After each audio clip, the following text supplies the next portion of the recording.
पूर्णिमा के दिन शंकर कह रहे हैं, माँ उमा से, माँ पार्वती से मेरा महेश कह रहा है, मेरा बाबा भोलेनाथ, मेरा बाबा विश्वनाथ, मेरा त्रिकालदर्शी कैलाशी अविनाशी कह रहा है कि हे पार्वती,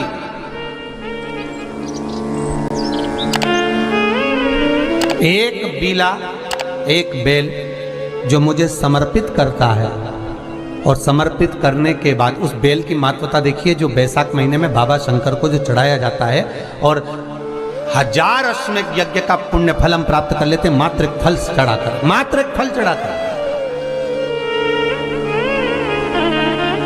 हे पार्वती,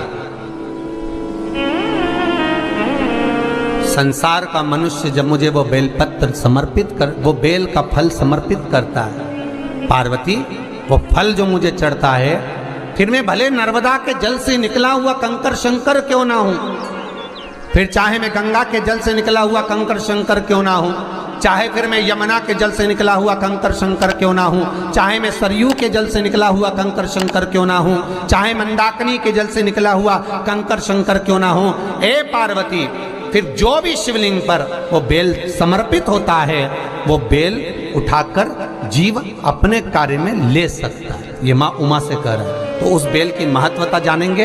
अब अपन उस बेल को जानने के लिए वापिस स्कंद पुराण में चले, तो स्कंद पुराण में लिखा हुआ है कि जो बेल बैसाख के महीने में शंकर को चढ़ाया जाता है, वो बेल का फल उठाकर रख लिया जाता है। बैसाख के महीने में उस चढ़े हुए, बाकी के आपको बेल का फल खाना हो तो बात दूसरी, पर चढ़ा हुआ जो बेल का फल है वो पूरा बैसाख नहीं खाना। बैसाख के बाद में अगला जो महीना आए, उस महीने के अंदर उस फल के अंदर का गुर्दा निकालकर उसको सुखा लीजिए, और सुखाकर जिस व्यक्ति को पत्थरी की बीमारी हो और जिस व्यक्ति को पेट में बहुत भोजन पचता ही नहीं है, पूरा शरीर पाचन क्रिया बेकार हो गई, उस व्यक्ति को केवल 7 दिन तक शंकर पर चढ़ा हुआ वो बेलपत्र प्रदान कर दीजिए, पत्थरी भी बाहर और पाचन क्रिया भी ठीक, जिंदगी भर तकलीफ नहीं।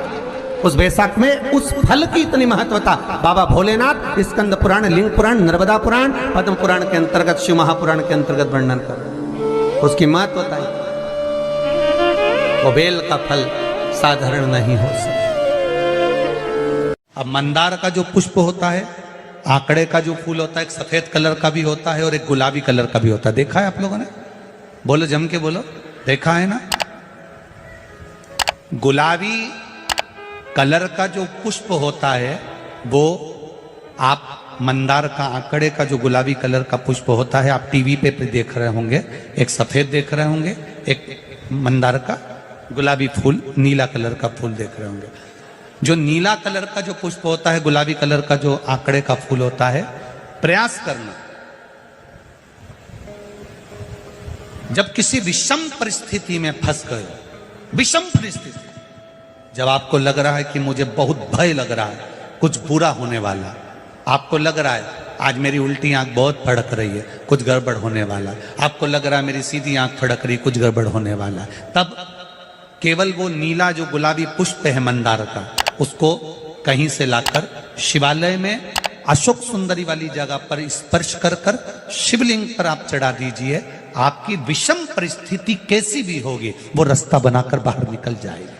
आपको फंसना नहीं, परेशान नहीं। मंदार आंकड़ा, सफेद आंकड़े का पुष्प भी भगवान शिव को समर्पित होकर,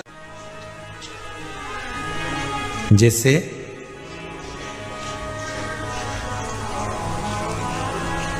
बेले के फल का गुर्दा, बेल का जो फल होता है, बेलपत्री का फल, उसका जैसे गुर्दा, उसके अंदर का जो भाग होता है बेल का, वो गुर्दा,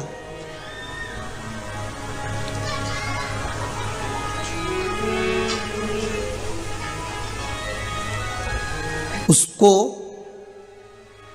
अग्नि में जलाकर उसकी भस्म तैयार कर कर छान कर जब जब आपके यहां विद्वान ब्राह्मण शिव जी का अभिषेक कराते हैं, पूजन कराते हैं, तो उसमें लिखते हैं पूजन के साहित्य में, बेलपत्री, धतूरा, दुर्वा, ये उसमें नीचे लिखेंगे भस्म। लिखते कि नहीं लिखते? लिखते हैं ना, भस्म। अभिषेक में चाहिए रहती है, तब उस भस्म का थोड़ा सा भी भाग आप अगर शिव को समर्पित कर रहे हो तो ये जान लें कि शंकर मनवांछित फल प्रदान कर रहे हैं, शिव फल प्रदान कर रहे हैं।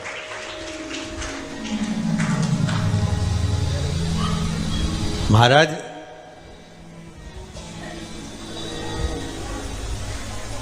बेलपत्री के वृक्ष के नीचे बैठकर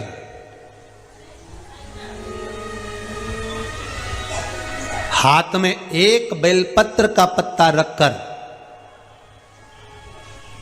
आप पंचाक्षर मंत्र नमः शिवाय, ओम नमः शिवाय या श्री शिवाय नमस्तुभ्यम या महामृत्युंजय मंत्र का स्मरण कर रहे हो, पर डंडी का भाग अपनी ओर, बेलपत्र की बीच वाली पत्ती का भाग बीच वाली उंगली की ओर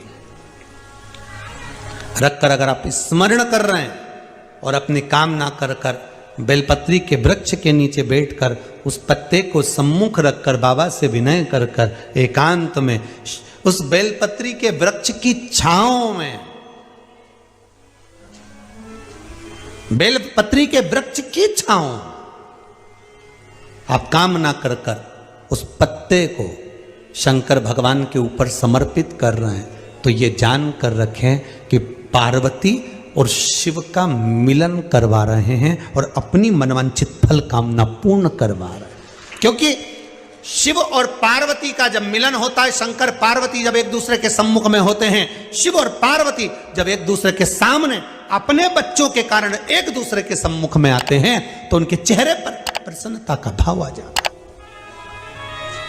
फल, मनवांचित फल की कामना आप जिस कामना के लिए कर रहे हो, विवाह के लिए, नौकरी के लिए, सर्विस के लिए, व्यापार के लिए, रोग मुक्ति के लिए, आप जिस कामना से कर रहे हो, ईश्वर महादेव, जो व्यक्ति पथभ्रष्ट हो जाए, जैसे मदिरा के नशे में पड़ गया, कहीं जुए में पड़ गया, कहीं मांसाहार में पड़ गया, कहीं व्यसन में पड़ गया, कहीं गलत काम में अगर कोई जा रहा है, तो श्रंभेश्वर महादेव के नाम से काली तिल भगवान शिव को समर्पित करी जाती है। महाराज काली तिल को वापस उठाकर ले आते हैं, उसी काली तिल को जो मदिरा का नशा करने वाला होता है या जो गलत व्यसन में डूबा हुआ होता है, उसको वो सुबह के समय अगर नहीं खाता तो भोजन के साथ उसको दिया जाए। श्रंभेश्वर महादेव, एक बेलपत्री का भी बहुत अच्छा प्रयोग है श्रंभेश्वर महादेव का, मदिरा पीने वालों के लिए, मांसाहार, व्यसन में, जुए में, वेश्यावृत्ति में, पर नारी में, गलत जगह पर जो डूबे रहते हैं उनके लिए। पहले की कथा में उसका वर्णन किया है बेलपत्री का। श्रंभेश्वर महादेव, एक बार सब बोलेंगे, कौन से महादेव? श्रंभेश्वर महादेव। फिर जम के बोल लो एक बार, श्रंभेश्वर महादेव। जब हमारे घर में क्रोध बढ़ता है या कोई गलत कार्य में जाने लगता है, तो श्रंभेश्वर महादेव का हमें शरणागति लेना चाहिए, श्रंभेश्वर महादेव का पूजन करना चालू कर देना चाहिए।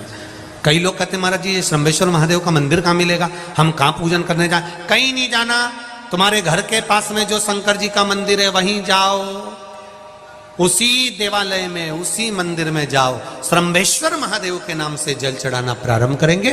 वो जल जो गलत संगत में पड़ा हुआ है उसका आचमन कराना प्रारंभ करेंगे, अपने आप उसकी धीरे धीरे बुद्धि सुधरना प्रारंभ हो जाएगी। ऐसा श्रंभेश्वर महादेव का है। 1000 अश्वमेध यज्ञ का पुण्य फल हम प्राप्त कर लेते हैं। मंदार और शमी ने, दोनों ने मिलकर भगवान शिव की आराधना करी और देवाधिदेव महादेव ने वर दे दिया, सुनो शमी और सुनो मंदार, यदि कोई भूल से भी आपकी पत्ती, आपका पुष्प मुझे समर्पित कर देगा, सुनो मंदार, सुनो शमी, अगर कोई भूल से भी आपकी पत्ती, आपका पुष्प मुझे समर्पित कर देगा, उसे 1000 अश्वमेध यज्ञ के स्नान का जो पुण्य होता है वो एक क्षण में प्राप्त हो जाए।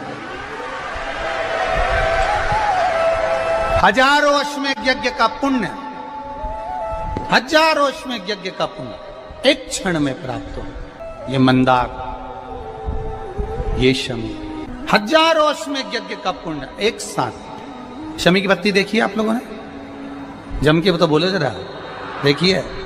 मंदार पुष्प भी देखा हुआ है। अब शमी की जो पत्ती होती है, उस शमी की पत्ती को भगवान देवादिदेव महादेव पर चढ़ाने का, शमी की पत्ती जो होती है, उस शमी की पत्ती को चढ़ाने का एक नियम भी होता है। थोड़ा सावधानी से सुनना इस नियम को, जो आपके जीवन को सार्थक बना सकता है। शमी की पत्री को चढ़ाने का एक नियम है, बड़ा सुंदर नियम, आपके जीवन में उतारने लगा। महाराज, जब सारा श्रृंगार मेरे देवादिदेव महादेव का हो जाए, बहुत ध्यान से सुनना, ये प्रसंग आया नहीं पहले, आज अगर कुबेरेश्वर बाबा की पावन धरा पर यह प्रसंग निकला है तो उसको ध्यान से सुनिए। पत्ती, शमी की जो पत्ती होती है, उस शमी की पत्ती को कब, कैसे और कहां चढ़ाना चाहिए, और शमी की पत्ती का फल क्या होता है, वो भी अभी अपन समझ लें उसको। शमी की पत्ती, संपूर्ण स्नान भगवान का हो जाए, संपूर्ण स्नान आप समझे उसको। जैसे ये शिवलिंग है, जलाधारी, जल निकल कर जाने का स्थान, गणेश, कार्तिकेय, अशोक सुंदरी, जलाधारी मतलब माता पार्वती जी का हस्त कमल, शिवलिंग शिव का स्वरूप, ऊपर जो जलाधारी लगी है उसमें से एक एक बूंद जो पानी नीचे गिर रहा है, जो पानी नीचे गिर रहा है, शिव जी की बेटियां जया, विषहरा, शामली बारी, दौतली, देव, शिव जी की पुत्री बेटियां। जब देवादिदेव महादेव को शमी का पत्ता चढ़ाया जाता है, कब चढ़ाते हैं? जब आपने संपूर्ण जलाधारी को हाथ से साफ कर दिया हो, शिवलिंग पर जल चढ़ा दिया हो, शिवलिंग का पूरा श्रृंगार आपने कर दिया हो, संपूर्ण श्रृंगार मेरे देवादिदेव महादेव का हो गया, संपूर्ण श्रृंगार। बाबा को चंदन का लेपन, अबीर, गुलाल, अक्षत, बेलपत्र, धतूरा, जो भी तुम्हें चढ़ाना है सब कुछ तुमने चढ़ा दिया, सारा श्रृंगार मेरे देवादिदेव महादेव का हो गया।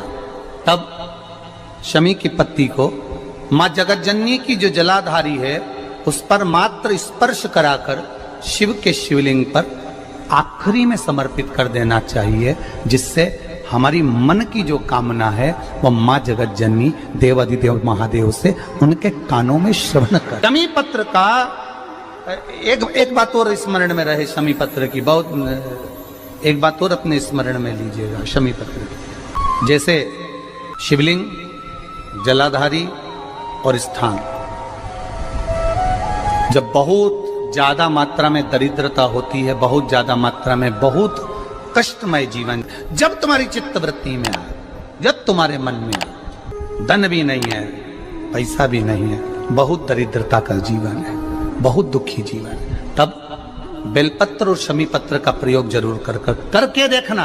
प्रैक्टिकल करने में कुछ नहीं जाता, प्रैक्टिकल करने में क्या जाता है, करके देखना। उस समय पर से वो कहते हैं ना कि